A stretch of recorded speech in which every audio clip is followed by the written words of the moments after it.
Hi everybody! So today's lesson is for Wednesday, April 29th, and you don't have a bell ringer today. No bell ringer. We are going to do two slides. One of them is a writing slide, one of them is a picture slide, and then we're going to talk about a video that you're going to watch. It's my favorite, one of my favorite videos. Of course, all of the videos that we talk about or watch during this unit are going to be my favorite because this is my favorite time period. But this is a really good video, and it has a song in it, and the song will be stuck in your head for a very long time.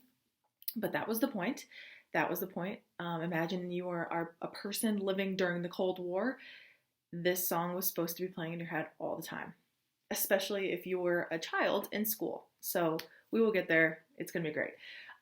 Let's recap some of the stuff that we have talked about so far. The last thing we talked about were slides 20 to 23, and this is where we were talking about the arms race between the United States and the Soviet Union and why that is even a thing. You know, both sides want to compete to have more military weapons because you can't fall behind the enemy. You want to have the most advanced technology just in case of an attack. We have the creation of ICBMs, which are intercontinental ballistic missiles. They're smaller nuclear weapons that can be carried in a plane or just like shot off and go further to wherever you want them to go. We also have the creation of, the hydrogen bomb, which puts us ahead of the Soviet Union for a little bit because we get the hydrogen bomb and then the Soviet Union creates the hydrogen bomb. And then to take it one step further, the Soviet Union creates Sputnik, and they have a satellite now in space gathering information or potentially putting nuclear weapons on there. We have no idea what they're doing in space with Sputnik. They had developed Sputnik 2, which puts a dog in space and goes in orbiting around the Earth. You know, what are they doing? And how did they get there before us? You know, we are pretty scared right now. We're in the middle of an arms race with the Soviet Union, and we're in the middle of a space race with the Soviet Union. There's a lot going on, and it's scary. It's scary if you're an American citizen living during this time. So the two slides we're going to cover today are slides 24 and 25. It looks like this. First slide is atomic defense. There are two vocab words, nuclear fallout and duck and cover. So this is exactly where we left off when we were talking about Sputnik, because I mentioned how, you know, we were shocked by the Soviet Union and their ability to have a weapon like this, or a potential weapon like this, the technology to go into space. You know, what are they doing? So we stepped it up in the United States, and that's the first line. The American people also took a hard look at the educational system. Many wondered whether a decline in the nation's schools had enabled the Soviet Union to surpass the United States in technological achievement. Are we not pushing our students hard enough? You know, do we need to train our teachers more? What can we do to catch up to the Soviet Union? How did they get there first? Because we're supposed to be the all-powerful United States. You know, this stuff doesn't happen to us. We're usually always in the lead, and now we are not. So this is a shock. The National Defense Education Act, let's think about that. The two words, defense and education, are right next to each other. So the reason that we're doing these things, we're pushing math and science, is because this is the nation's defense system. Like, you know, the education of our children growing up to be mathematicians or scientists, whatever they can to contribute to the United States military or our science and space initiatives, you know, that starts with education. So the National Defense Education Act provided hundreds of millions of dollars for education in the United States. We have the educational system we have today because of Sputnik. You know, not the state testing. The state testing came from George W. Bush in 2001 with an act called No Child Left Behind. But the whole push of math and science, and, you know, we must be better in math and science and all this stuff, that was because of Sputnik. So thank you, Soviet Union. So for the first time, Americans had to face the possibility that entire cities might be destroyed in the fireball of a nuclear explosion. This is the fear and anxiety that we talk about when we talk about, you know, the Cold War and people are just anxious all the time. Yes, they're anxious that their neighbor could potentially be a Soviet spy, right? A communist. But they're also more scared of a threat of nuclear war. They don't know what the Soviet Union is going to do. Are they rational? Are they thinking rational about things? You know, what kind of leader is Nikita Khrushchev now that he has these weapons? I mean, he has a hydrogen bomb. Is this going to feel like he has more power? Can he just attack us whenever he wants? So this is a scary thing for for citizens in the United States. we have nuclear weapons today, but we also have, relationships with countries to say like, okay, we're not going to just like attack somebody whenever we want. And if we feel scared that a country might do that, we talk about it. That's diplomacy. But now all of these weapons are brand new and we're just like mass producing nuclear weapons and nobody knows when to stop or how to handle these things because we've never handled them before. First vocab word is nuclear fallout. These are streams of radioactive particles produced by nuclear explosions. This was another fear because the radiation from the actual explosion, like, when you see like, okay, so when a nuclear bomb goes off, if any of you seen like that mushroom cloud, that's the initial response from a nuclear explosion. But what you can't see in the air is radiation, which is not good for us. Our bodies don't handle radiation. Actually, forms of radiation are used to kill cancer cells and people who have different types of cancer. So it is not good for our bodies at all. And even if you like experience or have to go through treatment for radiation for certain types of cancer, you can only do that in moderation. Like you can't just have unlimited amounts of radiation. You have to go through different steps of that. You can't just let your body experience that kind of stuff. And that's why you have people like different effects, like, chemotherapy, people like losing their hair and stuff, because like our bodies can't take it. That's too intense for us. So radiation drifts through the atmosphere after a nuclear bomb explodes like rain, and it goes to the ground, causing burns and future health problems like cancer and birth defects. We don't know the effects of radiation at this time. Like when we dropped the 2 atomic bombs on Hiroshima and Nagasaki, we actually learned a lot from that. Number one, we didn't think that it would be that intense and that destructive. I mean, it's nuclear weapons, so we should have known. And we didn't know the effects. Like we didn't know that, okay, people like, okay, the bomb's over with, we're rebuilding, whatever. But, the effects of people breathing in this radiation constantly after, we didn't know what would happen. So we're going to see birth defects, cancers, burns on people, depending on how close they are to the blast. People are going to die from this radiation exposure. So they're very scared. Like, okay, well, what if we live in Ohio and a nuclear bomb is dropped on Los Angeles? Well, that's all the way on the West Coast and we're on the East Coast. Are we still going to get affected by that? Well, probably, because the radiation might go through the air and eventually get to Ohio.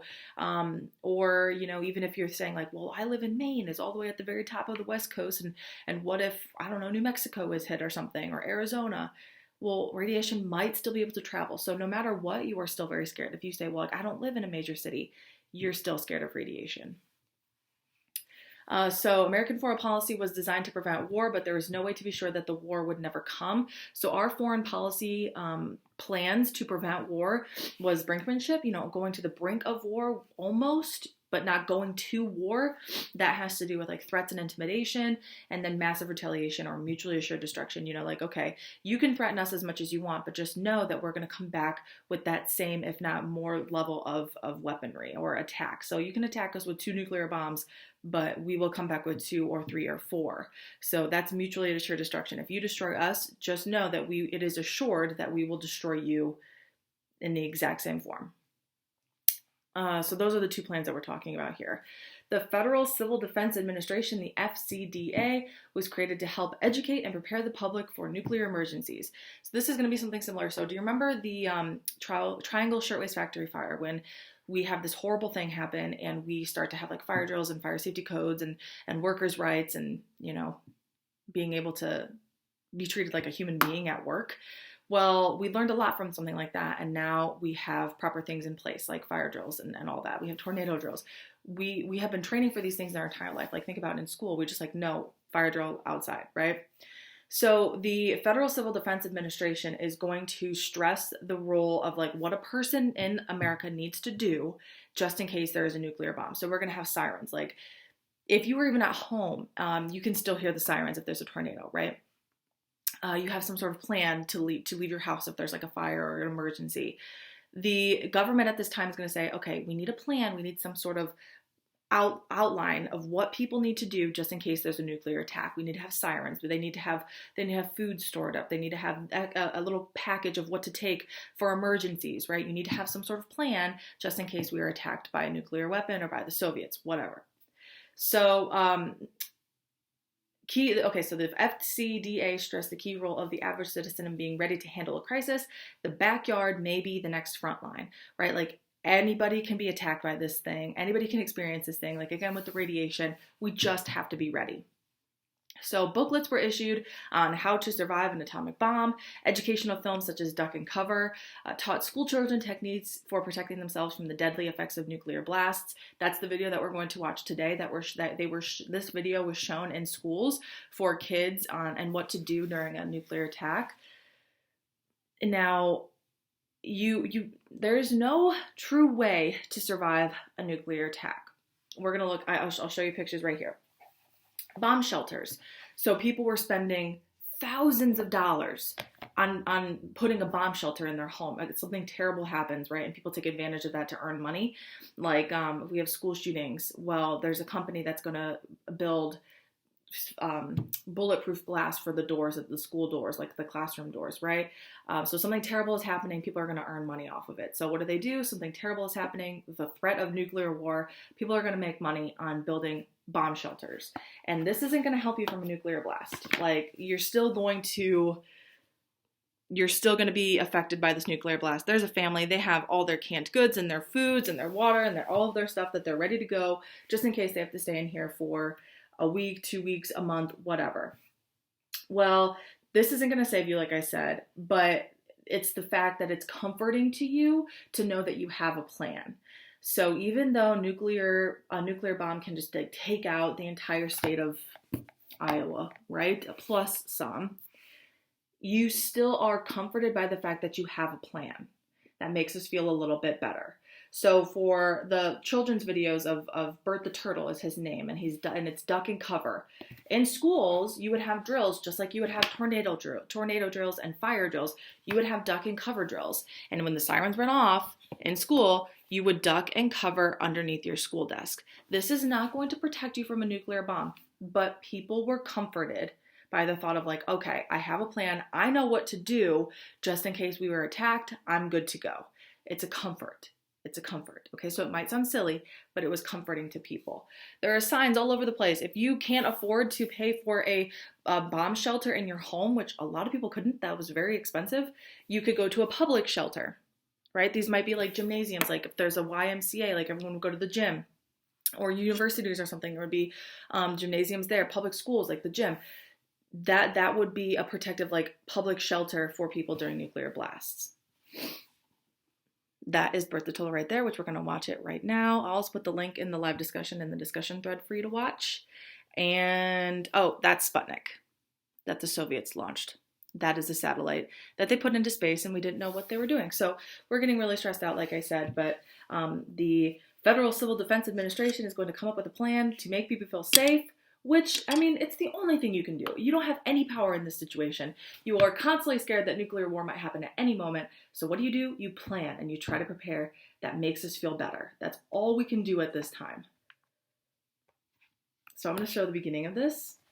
I love it. Dum dum, diddle dum dum, diddle dum dum, diddle dum dum. There was a turtle by the name of Bert. And Bert the Turtle was very alert. When danger threatened him, he never got hurt. He knew just what to do. He ducked and covered, ducked and covered. He did what we all must learn to do. You and you and you and you, duck and cover. Be sure and remember what Bert the Turtle just did. I want you to watch the whole video. It's 9 minutes. You can, I think it just goes through different like scenarios. Like they have, what to do at school. Okay, like here, everyone's outside at recess. Like playing when the signal comes. Sirens go off. What do you do? Go inside. That signal means to stop whatever you are doing and get to the nearest safe place fast. This is like, it's an educational video and it makes us feel comfortable. My mom did these drills in school. Like as an elementary school student, she was practicing the duck and cover drills in school. This was not long ago. I mean, imagine sitting in school, sirens go off, uh-oh, potential nuclear blast.